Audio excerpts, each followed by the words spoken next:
राज्यात पहिलं पाऊल पत्रकारितेचं जगावेगळं. नमस्कार live.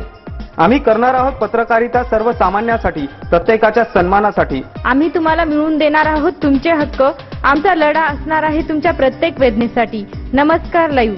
WhatsApp, Facebook, Twitter, email यांच्या माध्यमातून तुम्हाला मिळणार आहे जगाची खबरबात. नमस्कार लाईव्ह, बातमी तुमच्याजवळ.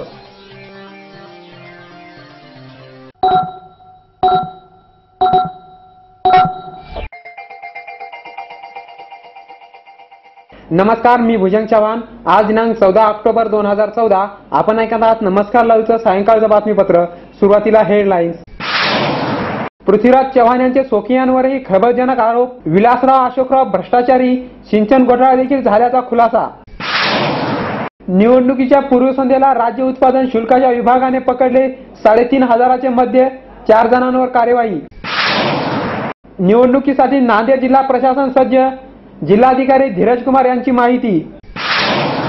मुलांचे बाळासाहेब लवकरच मुलांसाठी उपलब्ध होणार. उद्या सारा नांदेड वोट करेगा. मतदारांना मतदान मुहूर्ताची उत्सुकता. आता बातमीपत्र विस्ताराने. विधानसभा सार्वत्रिक निवडणूक 2014 साठीच्या पूर्वसंध्येला जिल्हा निवडणूक अधिकारी तथा जिल्हाधिकारी धीरज कुमार यांच्या नेतृत्वाखाली राज्य उत्पादन शुल्काच्या भरारी पथकाने अवैध मद्य पकडले. यात 4 जणांवर कारवाई करून सुमारे 9,500चे मद्य जप्त करण्यात आलेले आहे.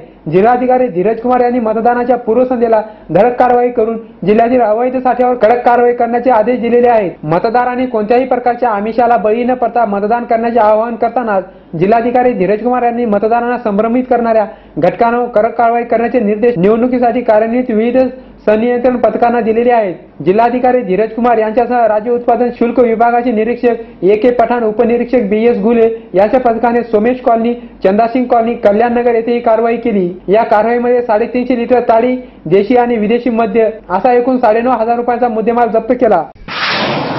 निवडणूक प्रक्रिया निर्भय, मुक्त आणि शांततामय वातावरणात पार पडावी यासाठी जिल्ह्यात पोलिसांचा तसेच निमलष्करी दलाचा बंदोबस्त वाढविण्यात आलेला आहे. त्यासाठी सीमा सुरक्षा बलाच्या 3 कंपन्या, मध्य प्रदेश राखीव दलाच्या 2 कंपन्या, रेल्वे सुरक्षा दलाची 1 कंपनी, तेलंगणा राखीव पोलीस दल 1, SRPFच्या 2 कंपन्या अशा एकूण 9 कंपन्यांसह अप्पर पोलीस अधीक्षक 2, सहाय्यक पोलीस अधीक्षक 3, पोलीस उपनिरीक्षक 10, पोलीस निरीक्षक 39, पोलीस सहाय्यक उपनिरीक्षक 226 यांच्यासह पोलीस कर्मचारी 3,202, गृहरक्षक दलाचे 1200 जवान, लातूर पोलीस प्रशिक्षण केंद्रातील 150 प्रशिक्षणार्थी, अमरावती शहरातील 100 पोलीस कर्मचारी, महामार्ग सुरक्षा पोलीस मुंबईचे 50 कर्मचारी तैनात करण्यात आले आहेत. याशिवाय QRT प्लाटून, RCF प्लाटून यांचेही कर्मचारी पोलीस बंदोबस्तावर असतील, अशी माहिती जिल्हा पोलीस अधीक्षक परमजित सिंह दहिया यांनी दिली. वेळ झाली आहे छोट्याशा विश्रांतीची. तुम्ही ऐकत राहा नमस्कार लाईव्हचं बातमीपत्र. शुभेच्छा पाठवा सुंदर बुकेसह. संपूर्ण भारतात आणि 190 देशात कुठेही बुके पाठवण्याची सोय फक्त फ्लॉवर अँड फ्लॉवर्सवर. Bouquet, stage decoration, room decoration आणि कार डेकोरेशनचे सृजनशील नाव flower and flowers, centre point, Shivajinagar, Nanded. संपर्क 73 50 62 56 56.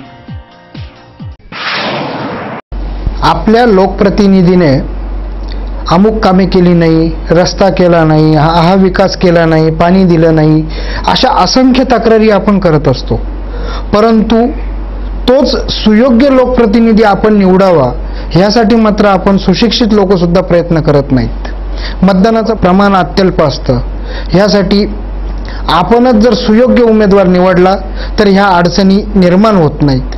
आणि म्हणूनच मी माझा लोकप्रतिनिधी मी स्वतःच निवडणार, चांगलाच निवडणार, सुट्टीचा वापर मतदानासाठीच करणार आणि इतरांना मतदानासाठी प्रवृत्त करण्यासाठीच ती सुट्टी वापरणार. ह्यासाठी मी हे सांगतो, मी मतदान करणारच. आपणही मतदान कराच, मतदानाचा हक्क बजावा. विश्रांतीनंतर पुन्हा एकदा आपलं स्वागत. स्वर्गीय बाळासाहेब ठाकरे यांनी केलेल्या श्याममधील मुलांच्या चित्राचे संकलन मुलांचे बाळासाहेब या नावाने प्रथमच व्यंगचित्रकार प्रशांत आष्टीकर यांच्या पुस्तकाचे बाळासाहेब स्मृती दिन प्रसिद्ध करीत आहेत. राजकीय व्यंगचित्रकार म्हणून जगप्रसिद्ध असलेल्या बाळासाहेबांची लहान मुलांसाठी केलेली चित्रे पुस्तकातून जगभरातल्या बच्चे कंपनीला पाहायला मिळणार आहेत. या पुस्तकाला शिवसेना पक्षप्रमुख उद्धव ठाकरे यांचे आशीर्वाद प्राप्त झाले असून मार्मिकाचे कार्यकारी संपादक पंढरीनाथ सावंत यांची प्रस्तावना लाभली आहे. या पुस्तकात आप्पासाहेब काटकर, महाराष्ट्र टाइम्सचे सुमा कुलकर्णी, हमो मराठे यांचे संबंधीचे विवेचन प्रतिक्रियात्मक स्वरूपात लेख म्हणून छापण्यात आलेले आहेत. बाळासाहेबांच्या स्मृतिदिनी शिवाजी पार्क या पुस्तकाचे प्रकाशन केले जाणार आहे अशी माहिती व्यंगचित्रकार प्रशांत आष्टीकर यांनी दिली. सारा नांदेड वोट करेगा जिल्हाधिकाऱ्यांच्या या हाकेला प्रतिसाद देत नांदेड जिल्ह्यातील सर्व मतदार उद्या सकाळी 7 वाजल्यापासून सायंकाळी 5 वाजेपर्यंत मतदान करून आपला मतदानाचा हक्क बजावणार आहेत. जिल्ह्यातील सर्वच मतदान केंद्रावर उद्या सकाळी 7 वाजल्यापासून विधानसभा मतदान प्रक्रिया पार पडणार आहे. जिल्ह्यातील सामान्य नागरिकांबरोबर स्थानिक नेते मंडळी देखील आपले मत नोंदवून लोकशाही मजबूत करणार आहेत. जिल्ह्याचे खासदार तथा माजी मुख्यमंत्री अशोकराव चव्हाण आणि त्यांच्या पत्नी तथा भोकर विधानसभा मतदारसंघाच्या उमेदवार सौभाग्यवती अमिता चव्हाण या देखील सकाळी 7:30 वाजता नरसिंह विद्या मंदिर येथे मतदान करणार आहेत. मतदान केल्यानंतर लगेच त्या भोकर मतदारसंघाकडे रवाना होणार असल्याची माहिती विश्वसनीय सूत्रांनी दिली आहे. राज्याचे माजी मुख्यमंत्री तथा काँग्रेसचे नेते पृथ्वीराज चव्हाण यांनी स्वकीयांवरही भ्रष्टाचाराचे खळबळजनक आरोप केलेले आहेत. स्वर्गीय विलासराव देशमुख तसेच माजी मुख्यमंत्री तथा खासदार अशोकराव चव्हाण हे देखील भ्रष्टाचारी असून माजी उपमुख्यमंत्री आणि राष्ट्रवादीचे नेते अजित पवार यांनीही जलसिंचनामध्ये घोटाळा केल्याचा खुलासा त्यांनी केलेला आहे. आदर्श प्रकरणी स्वर्गीय विलासराव देशमुख, खासदार अशोकराव चव्हाण आणि माजी गृहमंत्री सुशीलकुमार शिंदे यांना पाठीशी घातला असल्याचा निर्वाळा त्यांनी दिला. आदर्श प्रकरणी तपास केला असला तर प्रदेश काँग्रेसचे हे तीनही दिग्गज नेते गजाआड गेले असते, त्यामुळे पक्ष संपला असता असेही ते म्हणाले.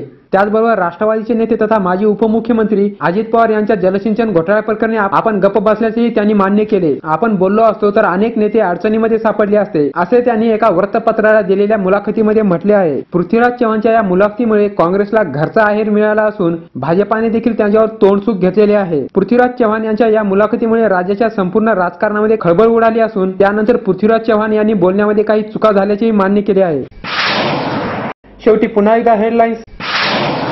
पृथ्वीराज चव्हाण यांचे स्वकीयांवरही खळबळजनक आरोप. विलासराव अशोकराव भ्रष्टाचारी, सिंचन घोटाळा देखील झाल्याचा खुलासा. निवडणुकीच्या पूर्वसंध्येला राज्य उत्पादन शुल्काच्या विभागाने पकडले 3,500चे मद्य, 4 जणांवर कार्यवाही. निवडणुकीसाठी नांदेड जिल्हा प्रशासन सज्ज, जिल्हाधिकारी धीरज कुमार यांची माहिती. मुलांचे बाळासाहेब लवकरच मुलांसाठी उपलब्ध होणार. उद्या सारा नांदेड वोट करेगा, मतदारांना मतदान मुहूर्ताची उत्सुकता. आणि याचबरोबर नमस्कार लाईव्हचं हे बातमीपत्र संपलं. पुन्हा भेटूया. नमस्कार. जग आता जवळ आले. जवळ म्हणजे किती? अगदी तुमच्या मुठ्ठीमध्ये. तुम्हाला माहित नसतं की तुमच्या आजूबाजूला घडते काय, पण मी सुदेशना धुतमल सांगणार आहे तुम्हाला आजूबाजूच्या ताज्या घडामोडी. आमची पत्रकारिता असणार आहे समाजातील भोंदूगिरी पोखरून काढणारी. मी भुजंग चव्हाण तुम्हाला सांगणार आहे विकसित डोळसपणा समाजातल्या शेवटच्या टोकापर्यंतचा. नमस्कार लाईव्ह बातमी तुमच्याजवळ.